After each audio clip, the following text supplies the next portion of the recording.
Imagine for a moment just this single, gigantic, disembodied eye, and it's floating, eerily, like impossibly, in this vast, strange landscape. Its gaze is just unsettlingly direct. Or maybe picture a smiling spider, Right. but its face is unsettlingly human, grinning back at you from like a totally normal tiled floor. Its spindly legs just poised. Yeah, it gets under your skin. Right. What kind of mind, what kind of truly unique vision could conjure up such startling, dreamlike, and often really deeply unsettling images?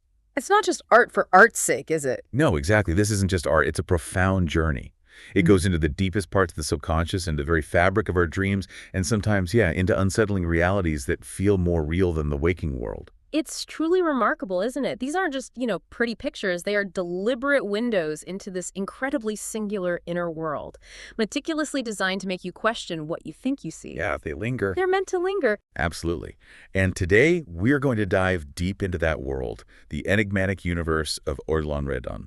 He was a French Symbolist master, a pivotal figure whose art feels both ancient, almost mythological, and yet shockingly modern, even now, over a century after he died. It really does hold up. We'll trace his extraordinary artistic evolution from his haunting monochromatic noirs, those deep, velvety, black and white works that just delve into shadow and mystery, to his later vibrant, luminous, and often pretty abstract creations in just riotous color.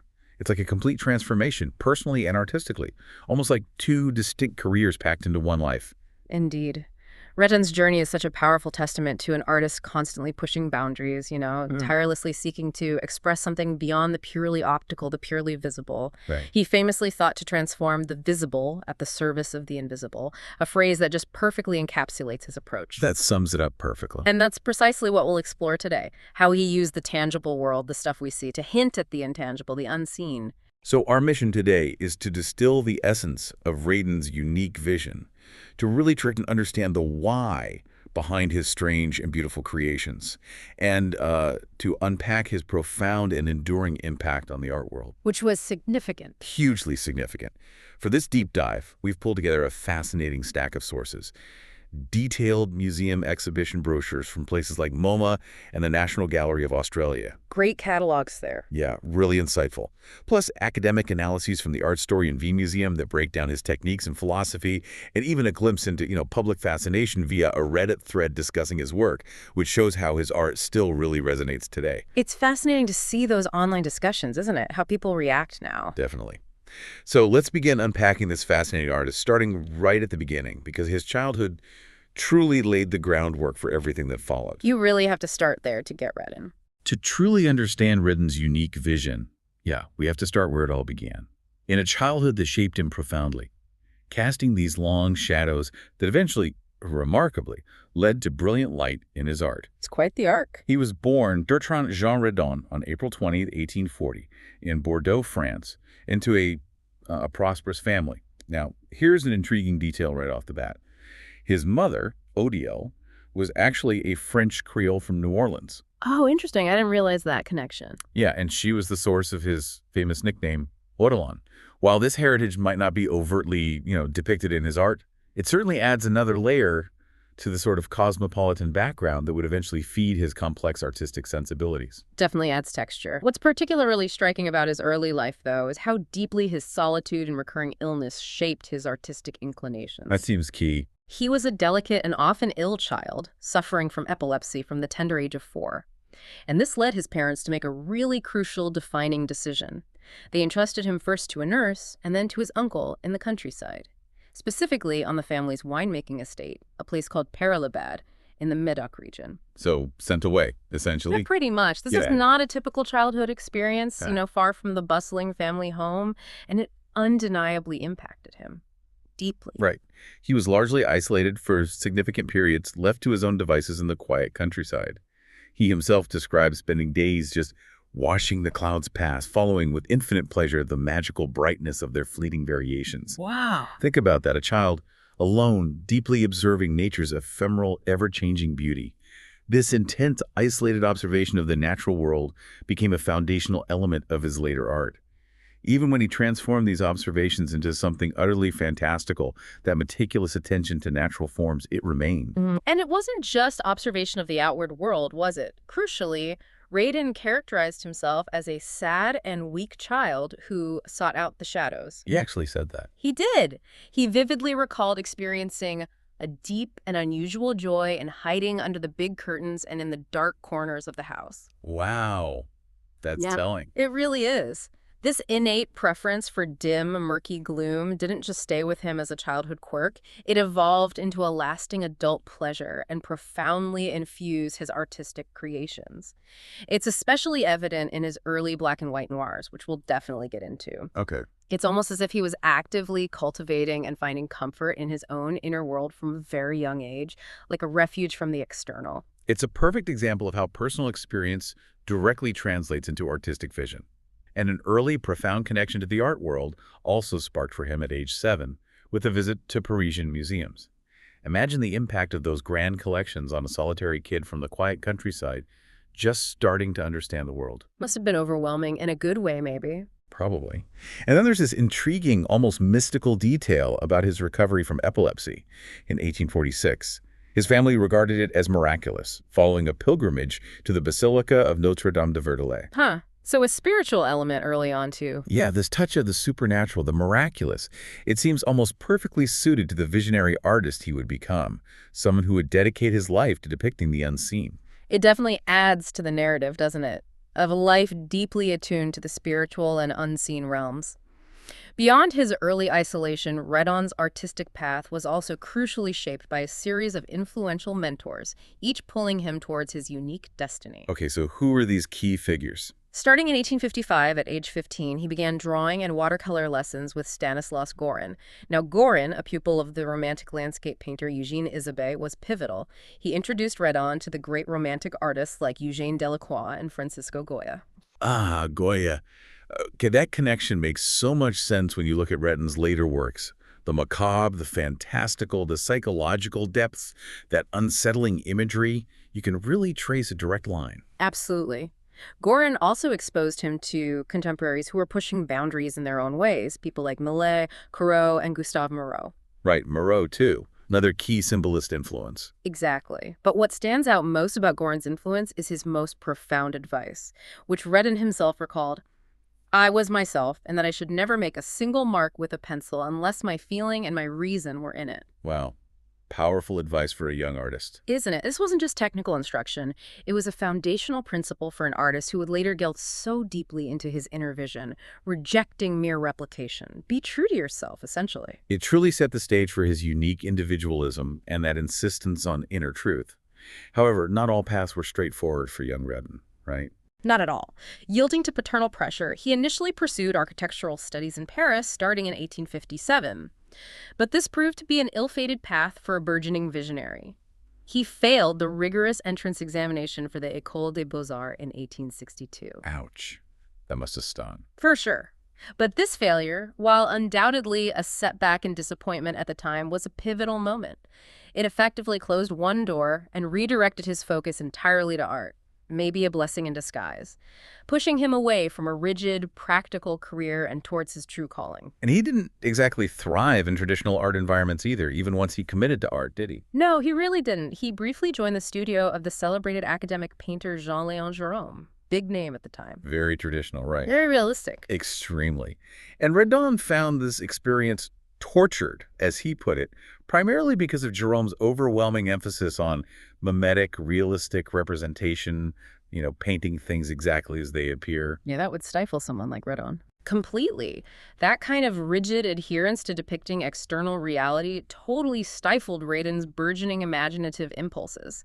It's clear he was actively seeking out more eccentric and singular mentors, people who truly understood and encouraged his unconventional leanings, his desire to look inward. So he needed something different. Precisely, and he found them.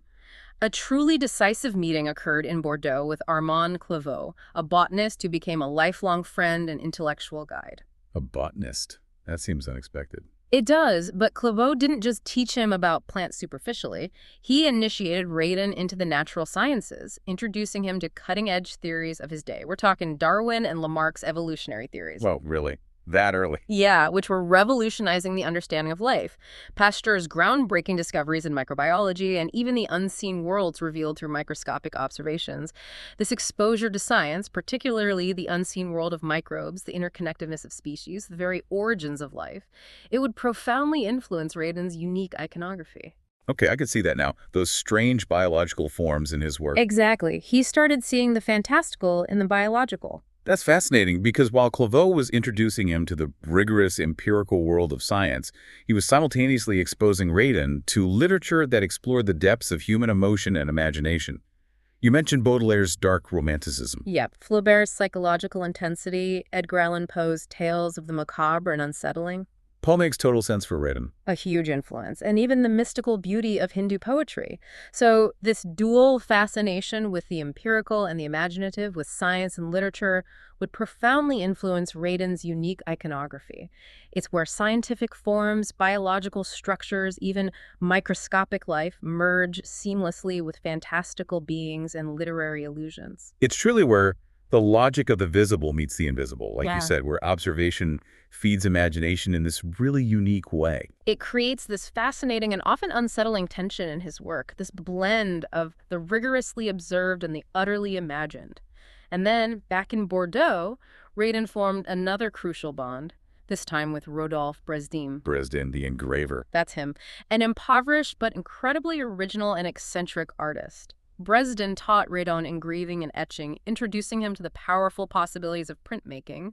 And critically, Bresdin encouraged him to tap into the world of spirit and mystery to which Redon was already drawn, to trust those inner visions. So another mentor pushing him away from pure realism. Absolutely. Under Bresdin's guidance, Redon created his first etching series, Le Gay the Ford, in 1866, already showing an Orientalist and Romantic inspiration likely picked up from Delacroix via Gorin.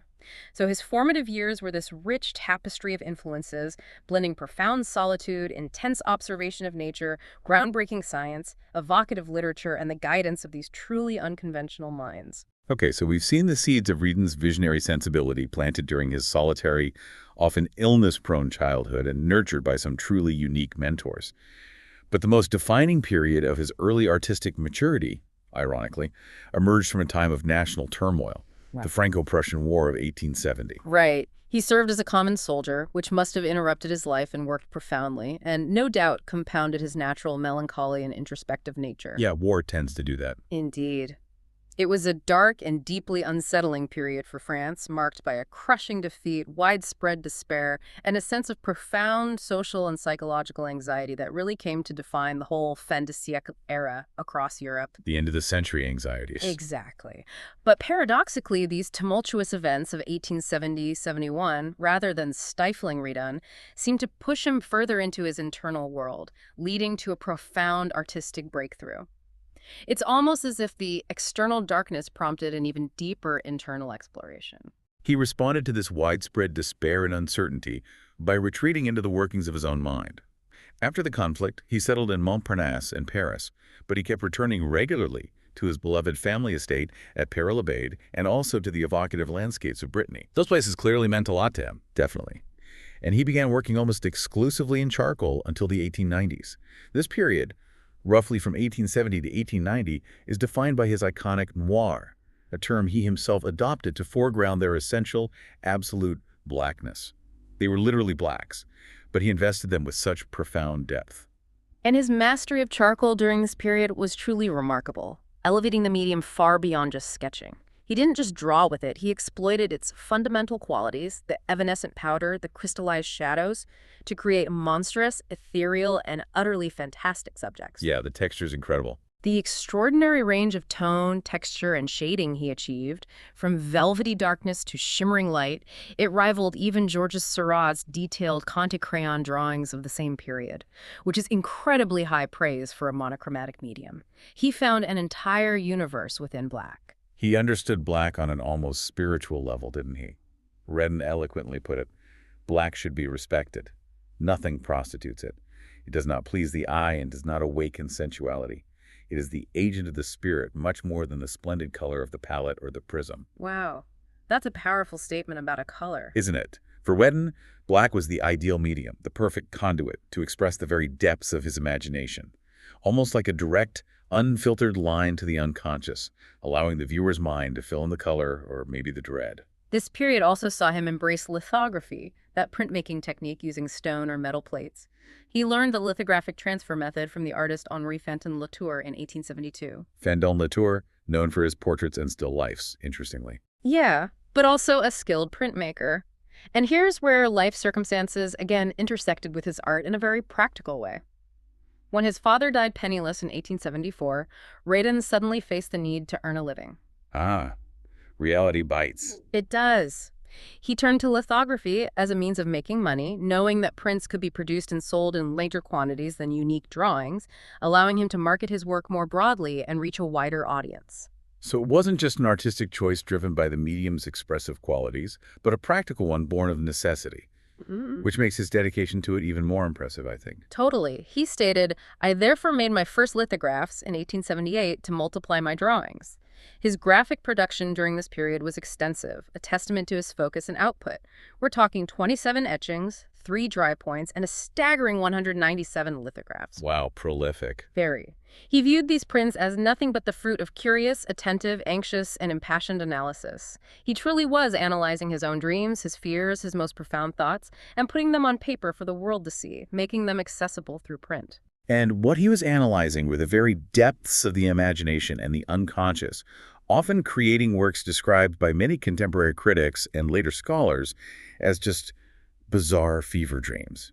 That description fits perfectly sometimes. This is where his unique iconography, his signature visual vocabulary, truly blossomed and became recognizable. His monsters, as he frequently called them, were a key recurring theme, and they were far from simplistic. He famously stated, "My originality consists in bringing to life, in a human way, improbable beings, and making them live according to the laws of probability, by putting, as far as possible, the logic of the visible at the service of the invisible." That quote, again, it's so central. It really is. These were not just random grotesque figures. They were often unsettlingly familiar hybrid human-plant or human-animal creatures, and he believed, "It is there that I have given my most personal note." What's fascinating here is how these figures, while undeniably products of his vivid and wild imagination, were also deeply rooted in his extensive knowledge of natural sciences. Those revolutionary new evolutionary theories of Darwin and Lamarck he learned about. Right, the Claveau connection again. Exactly. He was literally combining scientific observation, his studies of anatomy, osteology, microscopic life, with visionary fantasy. And this blend made his creatures particularly resonant and unsettling. Because they feel almost possible somehow. Yes. The recognition of shared humanity within these strange, sometimes goofy, sometimes terrifying creatures makes them both appealing and profoundly unsettling. Like a mirror reflecting our own inner, maybe monstrous selves back at us. And nothing embodies that quite like his recurring motif of disembodied heads and eyes. These became potent symbols for him, representing freedom from the constraints of everyday life, maybe, and the attainment of a higher plane of consciousness. The all-seeing eye, but detached. Exactly. For Redon, the eye was not just an organ of sight, but a symbol of both creationist perfection and a powerful tool of perception and knowledge. It became a pervasive motif like l'œil comme un ballon bizarre se dirige vers l'infini that translates to it, the eye, like a strange balloon mounts toward infinity. It's an image that just sticks with you. It really does. Let's look at a few examples that really illustrate this, because his noirs are just masterpieces of suggestion. Take Guardian Spirit of the Waters from 1878. What? This charcoal and chalk drawing depicts a large winged head floating above a tranquil sea, its enormously expressive eyes gazing with this profound, almost protective intensity upon a small sailboat in the distance. Winged head. Despite its somewhat brutish, undefined features, a delicate halo encircles its head, lending this creature a benevolent, almost divine aura. The dreamlike imagery, the sense of floating above reality, it strikingly anticipates 20th century surrealism. Way ahead of its time. Definitely. The work can even be seen, as some scholars suggest, as an alternative birth for Redon, reflecting his youthful regret at not being born at sea, a place without a country on an abyss, which he perhaps felt would have better corresponded to the origins of his visionary sensibility. It hints at this deep longing for a world unmoored from conventional reality.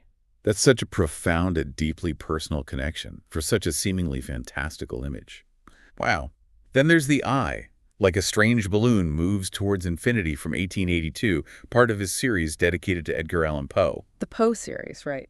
In this lithograph, an eyeball has literally morphed into a bizarre, lighter-than-air balloon, rising majestically above the distant stark horizon, its colossal gaze directed heavenward, fixed on something beyond our sight. It's floating up there. But instead of a conventional basket, it carries a severed head on a platter. An unsettling detail that immediately brings to mind the biblical story of St. John the Baptist. It's just so bizarre, so conceptually challenging, and yet so utterly compelling. It pulls you into its strange logic. And scholar Jody Hauptman notes that Redon's floating eyes are free to really see beyond reality, beyond nature, beyond the visible.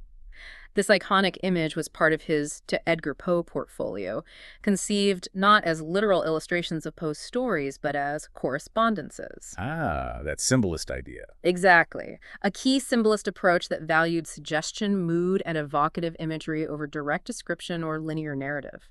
He was looking for the emotional echo, the subconscious link, rather than merely illustrating a scene. Another powerful hybrid that combines the human and the botanical is Cactus Man from 1881. Cactus Man, okay. Here, a man's head with large, dull, almost lifeless eyes and an indifferent expression emerges from a flower pot. His neck rises like a strange hybrid plant covered in delicate thorns, unsettlingly evoking Christ's crown of thorns. Huh, that's a strange mix. It is. This figure is thought by art historians to relate to an 1881 exhibition Redon saw in Paris of Tierra del Fuego inhabitants. This hybrid form seems to attempt to reconcile nature and culture, wild and civilized, reflecting Redon's ongoing fascination with evolutionary theory and the origins of man, pondering where humanity sits within the natural world. Always questioning those boundaries. And then, for pure, unsettling weirdness that truly showcases his blend of scientific observation and nightmare fuel, you have The Smiling Spider from 1887. Ah, yes, a spider. I mentioned that one. This lithograph features a strange 10-legged spider, already an anomaly. Spiders have 8 legs. Right, good point. With an uncannily human face and a wide, unsettlingly wide, grinning mouth revealing tiny, needle-sharp teeth. Its round, fuzzy body tilts slightly on spindly legs, as if about to scuttle. And the realistic tiled floor in the foreground, meticulously rendered, makes the bizarre subject even more unsettling by anchoring it in a mundane reality. It's that contrast that makes it creepy. It perfectly exemplifies Redon's monsters. Rooted in scientific observation, we know he studied anatomy, osteology, microscopic life, frequented the Museum of Natural History, yet utterly transformed by his singular imagination into something truly disturbing. It highlights that unsettling humanity within the monstrous that you mentioned, blurring the lines between fear and fascination. It's those tiny teeth on a spider that really get you. You can almost hear it skittering.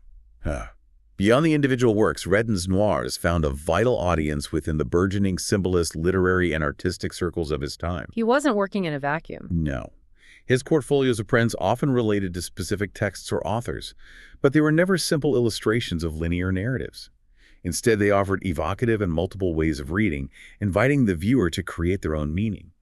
This was a truly symbolist approach, encouraging the viewer to actively engage with the ambiguity and subjective interpretation. His first lithographic album, Dans le Rêve, which translates to In the Dream, published in 1879, truly revealed his deeply personal universe, inviting the viewer into his subconscious. Like opening a door to his mind. Pretty much. He followed this with notable series like Edgar Poe in 1882 and Homage à Goya in 1885, which presented a series of lonely, often melancholic beings, their titles forming a kind of prose poem, conveying an existential melancholy. A perfect example from these series is The Marsh Flower, a sad human head. Just the title evokes that mood. It really does. And his series for Gustave Flaubert's epic literary work, The Temptation of St. Anthony, which he revisited multiple times in 1888, 1889, and 1896, were truly iconic. He didn't just illustrate Flaubert, he drew on his own established motifs, weaving them into the narrative. Making it his own. Exactly. Dolorous faces, rocky, barren landscapes and hollow trees, embryonic or amoebic forms, spectral apparitions, hybrid creatures, and placid profiles. He effectively fused, even usurped, Flaubert's imagination into his own, making the series distinctly Redonian. As exemplified by that unforgettable, chilling quote from the 1896 series, "Anthony, what is the point of all this? The devil, there is no point." Oof, talk about existential dread and spiritual crisis. Deep stuff. His connections to the symbolist movement, that late 19th century artistic shift, emphasizing dreams, subjective experience, symbols, inner realities over external observation, were solidified through his frequenting of Stéphane Mallarmé's influential symbolist circle in the late 1870s. Mallarmé, the poet. The key symbolist poet. There, he met influential poets and critics, including Joris Karl Huysmans.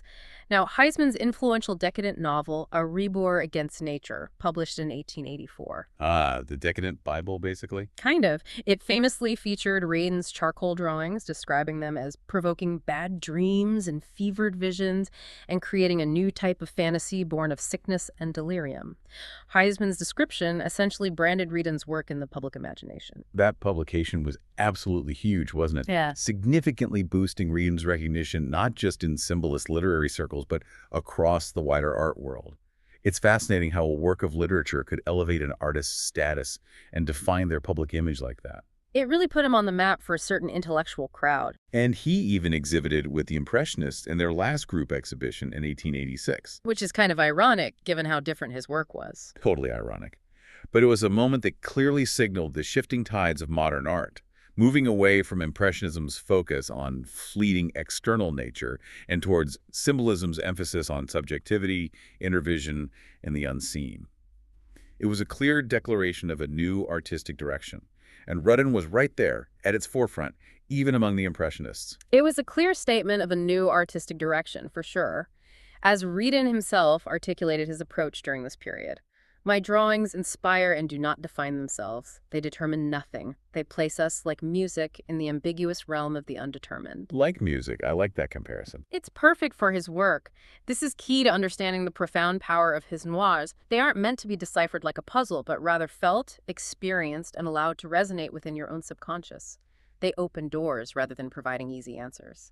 Okay, so after 2 decades steeped in the intense blackness of his noirs, a radical and truly profound transformation began to unfold in Redon's art around 1890. The big shift. Yeah.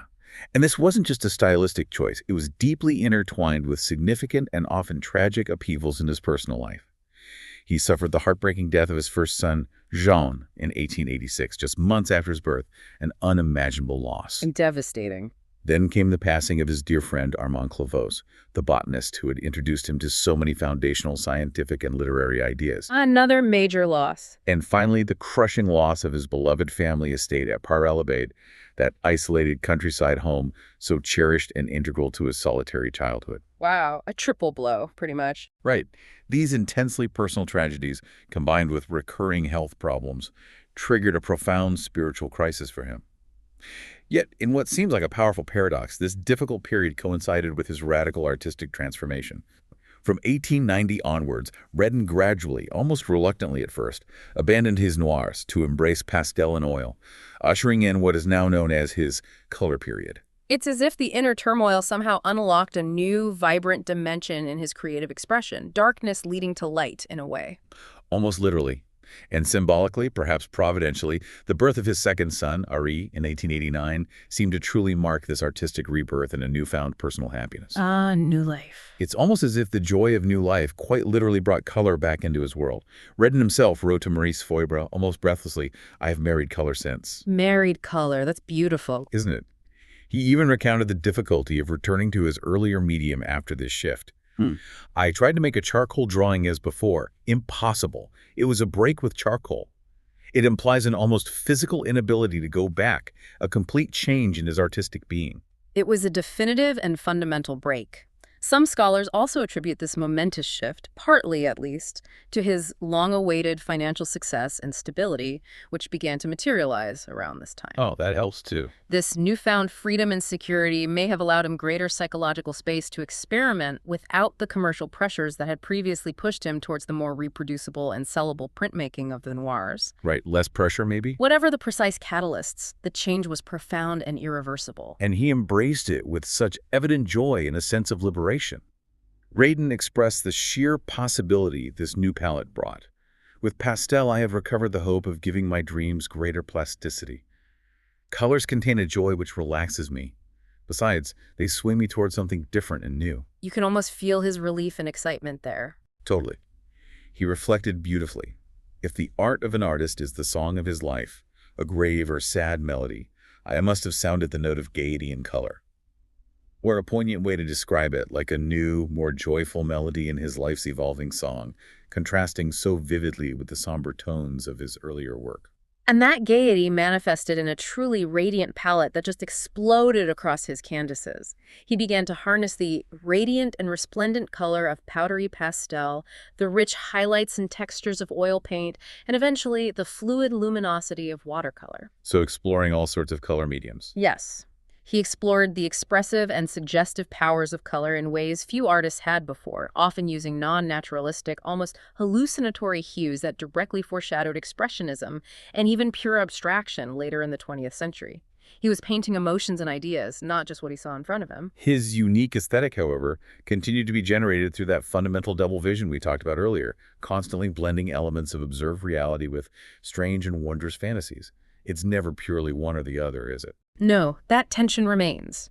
In some works, he moved truly towards pure abstraction, which is astonishing for his time, placing him far ahead of the curve.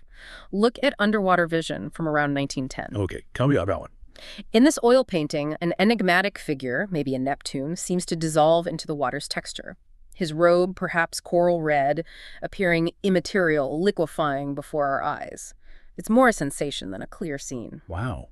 How did he achieve that? He achieved this incredibly ethereal effect by using subtle shifts in color blues melting into browns, greens transitioning into purples, and delicate white highlights to suggest the water's transparency and depth, along with surprising bright touches of magenta, orange, periwinkle, and green that flicker like jewels. It's incredibly evocative and atmospheric. Painting water itself, almost. Pretty much. Similarly, Roger and Angelica, a pastel from around 1910, showcases Redon's remarkable ability to create abstract atmospheres where swirling powdered pigment becomes breath, wind, water, mist. He's painting feeling and atmosphere, the very essence of transformation, rather than precise, solid forms. So while the mediums and colors shifted dramatically, many themes from his noirs surprisingly persisted. You still see serpents from The Temptation of St. Anthony, ominous black suns, mythical centaurs, and of course, those piercing eyeballs. They didn't vanish completely. No, but they were now represented and recreated through the luminous, vibrant lens of color. It's like he revisited his inner world, but this time he turned on all the lights. That's a great way to put it. And a significant new subject emerged during this period, one that might seem surprisingly conventional at first glance. Floral still life. Flowers. Seems a bit tame for Rita. You'd think. But these weren't mere decorative works. They were profound meditations on color and form, suggesting complex interior states and spiritual experiences rather than simply depicting exterior realities. Redon beautifully described his flowers as being at the confluence of two riverbanks, that of representation and that of memory. Representation and memory. Interesting. Their glowing colors and indeterminate setting help situate the bouquet within the realms of inner vision, making them almost like portraits of the subconscious. I love that idea. They're not just flowers. They're memories and emotions in vibrant bloom. Take his bouquet of flowers from about 1905, a pastel on paper. It displays this stunning variety of brightly colored flowers, delicately drawn with almost feathery lightness, bursting from a decorative blue vase that seems to float, unanchored, in an abstract background of swirling rust, ochre, violet, and pink tones. Almost floating in space. Exactly. Small, luminous butterflies hover around the blossoms, making the entire bouquet appear not as a cut arrangement, but like a marvelous apparition, a figment of a fevered imagination, or a dream made tangible. It's so delicate, yet so intense, full of life and mystery. He also painted several portraits during this period, many on commission, demonstrating his versatility. His Baronne de Domacy from around 1900, a pastel and graphite portrait, offers a fascinating study in contrast. How so? It depicts the sitter with a precise, realistic face, her features clearly delineated, set against an abstract floral background that just pulsates with color. The muted tones of the paper ground for her skin contrast vividly with her striking, almost violently red blouse. Suggesting inner passion, maybe? Exactly, suggesting a more passionate, perhaps fiery inner soul, while the profusion of decorative floral motifs hints at her rich, complex interior life. He captures both the external likeness and a glimpse into a hidden world. And he continued to explore mythological subjects, but with a noticeable new twist, a gentler, more contemplative spirit, perhaps. I think so. His Closed Eyes from 1890 is an iconic oil on canvas depicting a serene figure widely believed to be his wife Camille Fault, with eyes peacefully closed, seemingly rising from the depths of a tranquil sea. Closed eyes, okay. The closed eyes motif deeply appealed to Redon, symbolizing mystery, dream, meditation, interior life, a withdrawal from the distractions of the material world. But it also hints at death, the ultimate symbolist's escape from the harsh realities of existence. A complex symbol, then. Very. Though painted at the very beginning of his color period, the palette is subtle and luminous, using thin washes for a translucent, ethereal effect, giving the figure an almost ghostly presence. It quickly became a symbolist icon and represents that desired detachment from the material world. It's often interpreted as an androgyne, a popular symbolist subject linked to the spiritual realm and the idea of a perfected, unified being beyond gender. So a quiet, contemplative piece that beautifully signals the beginning of his transition. Perfectly. Then there's the Cyclops from 1914, an oil painting that has truly captivated audiences, including those on Reddit, apparently. One person called it a bizarre fever dream, and another just marveled at how strange and captivating it is. Yeah, the Cyclops is definitely one of his most famous later works. Here, the mythical one-eyed monstro Polyphemus peers from behind a rocky hilltop, his colossal head dominating the landscape, looking down at the sleeping nymph Galatea, who is cradled innocently in her grotto, surrounded by vibrant flowers. But he's not scary, is he? That's what's so striking. Unlike Homer's man-eating monster, or even Gustave Moreau's more tragic depictions, Redon's Polyphemus is rendered as gentle and almost whimsical, with a large, soft, expressive eye that beautifully evokes the dreaming head motif from his earlier symbolist works. So more curious than menacing. Exactly. He looks not menacingly, but towards the viewer with an almost inquisitive gaze, seemingly guarding Galatea's inner vision or her peaceful slumber rather than plotting her demise. This work masterfully synthesizes Redon's entire career. Oh, so? It combines his early interest in oil painting with the vibrant, luminous colors of his pastel period, and of course, a monster figure from his iconic noirs. It's a perfect culmination, showing how his vision matured to integrate both light and shadow, inner and outer worlds, culminating in this harmonious, if still wonderfully strange, image. Beyond the subjects and stylistic shifts, Redon's artistic evolution during this later period mirrored a profound spiritual change within him too, didn't it? Absolutely. He adopted an anti-materialist Christian ideal, deeply influenced by utopian socialism and Buddhist wisdom, moving away from the anxieties of his earlier work. So a spiritual quest emerged. Yes. His painting, especially with the introduction of color, became a vehicle for a quest for transcendence and harmony, where color now expressed spiritual emotions rather than existential anxieties. The hues themselves carried the weight of his spiritual growth. So his vision, once one of existential dread, transformed into what? Into a kind of envisioning, a means by which artist and viewer can see beyond nature, beyond reality, beyond the visible. It's not about seeing what is the mere surface, but seeing what could be, or what is deeply felt, the hidden truths.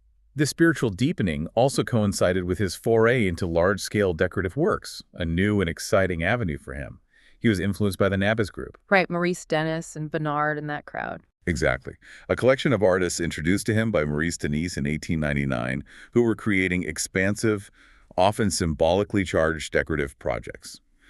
The Nabis, for context, were a post-impressionist group who emphasized art as a vehicle for personal expression and spiritual meaning, often using simplified forms and bold colors. He collaborated with Mallarmé, the symbolist poet, on projects, and was even prominently depicted in Maurice Denis's famous painting L'Hommage à Cézanne in 1900, standing among the Nabis, a clear sign of his recognition within these progressive artistic circles. So he was part of that scene. Definitely. He created decorations for the Château de Domacy-sur-le-Vault in Burgundy, for composer Ernest Chausson's private mansion in Paris, and significantly for Fontfrade Abbey near Narbonne between 1910 and 1911, which was a monumental undertaking for him. Fontfrade Abbey.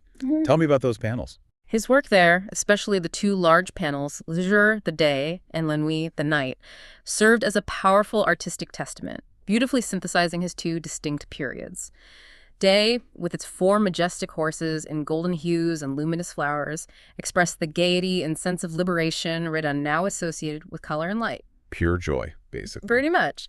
And then night depicts shadowy figures, including Gustave Fille and his family, and beloved musicians like Robert Schumann, whom Redon considered the god of his youth, along with Diodat de Séverac and Ricardo Viñes, within a landscape of dark, evocative trees set against a radiant golden light under a deep blue sky with floating winged heads, strange plants, flowers, and hovering butterflies. Wow, so it includes portraits and his fantasy elements. Exactly. As a talented violinist who sometimes performed publicly, Redon deeply felt the connection between his visual art and music, stating, "Music is a nocturnal art, the art of the dream." So night connects to music and dreams. Precisely. While night acknowledges and perhaps even embraces his earlier noirs in its shadowy figures, the surrounding golden light beautifully mitigates any potential darkness, evoking a peaceful and imaginative paradise rather than a place of dread. It's a profound reconciliation of his light and dark periods, a final, harmonious statement on the interconnectedness of all things, even shadow and light. It's just beautiful, that sense of a life coming full circle, and his late career saw his fame grow significantly, a well-deserved recognition after years of being somewhat outside the mainstream. He finally got his due. He did. In 1903, he was awarded the Legion of Honor by the French government, a major civic accolade. In 1904, an entire room was devoted to him at the prestigious Salon de Tome, showcasing 62 of his works, an unprecedented honor at the time. The whole room. That's major. Huge. Then, in 1913, his work reached the American continent with an exhibition of 40 works at the groundbreaking Armory Show in New York. He exhibited more works there than any other artist, making a massive impact on the burgeoning American art scene. This was truly monumental recognition on an international scale. Absolutely. The Armory Show was pivotal for modern art in America. Odilon Redon died in Paris on July 6, 1916, at 129 Avenue de Wagram, leaving an unfinished oil painting, La Vierge the Virgin, on his easel, a symbol of his ongoing quest for spinal transcendence. Still working right up to the end. He was buried in the small cemetery of Bièvres. He left behind a body of work that truly stands as a bridge between worlds, doesn't it? Between the internal and external, the subconscious and the tangible. And what a legacy it is. Redon's entire body of work is fundamentally characterized by this profound duality, almost perfectly mirroring his life's own evolution.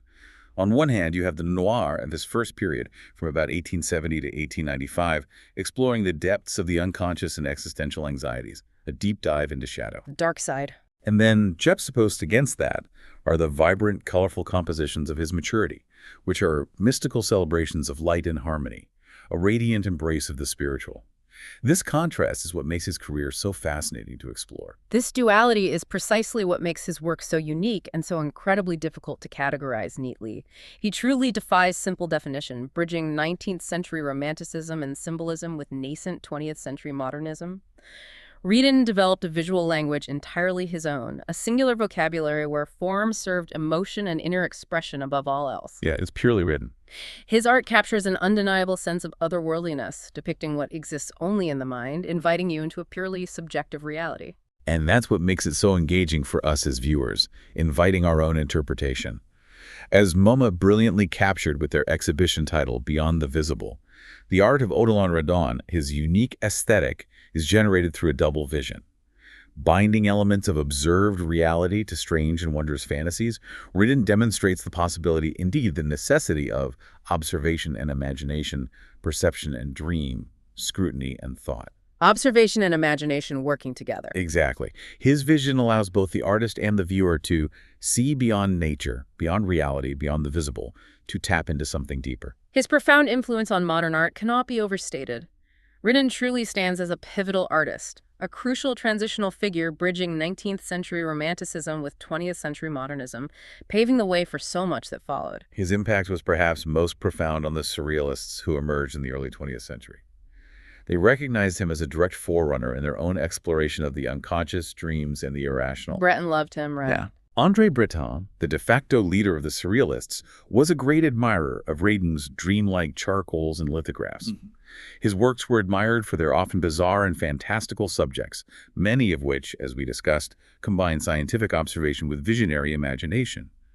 His suggestiveness, his ability to place the viewer in the ambiguous realm of the undetermined, encouraged active interpretation, which was a core tenet of Surrealism's automatic drawing and dream analysis. Indeed.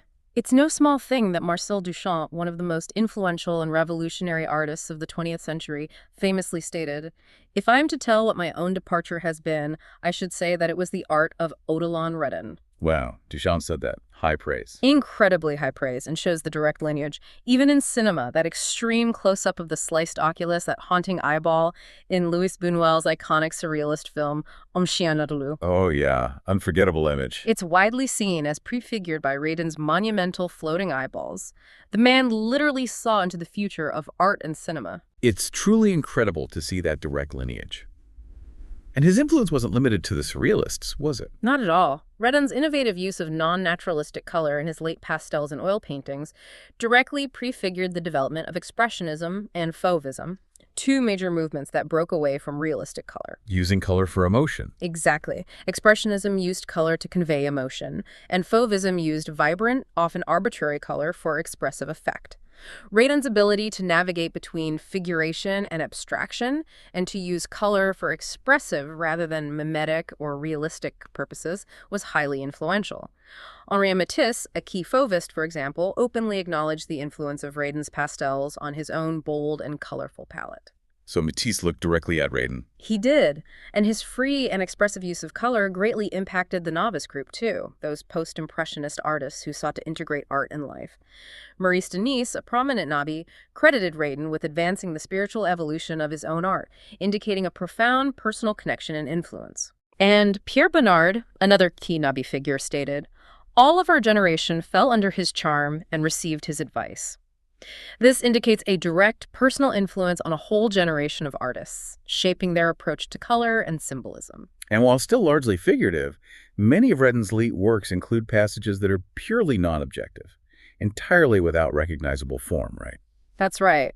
This is particularly evident in the ethereal chromatic backgrounds, coupled with his figurative subjects, where swirling colors create an abstract space.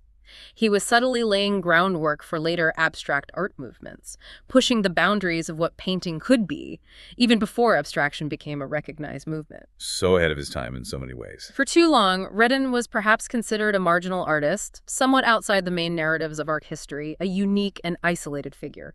But today, he deservedly holds an essential place in the history of 19th century art. He definitely does now. This is clearly evidenced by major retrospectives, such as the one in 2011 at the Galerie Nationale du Grand Palais in Paris and the Musée Fabre in Montpellier, which was the first major French exhibition on the artist since 1956.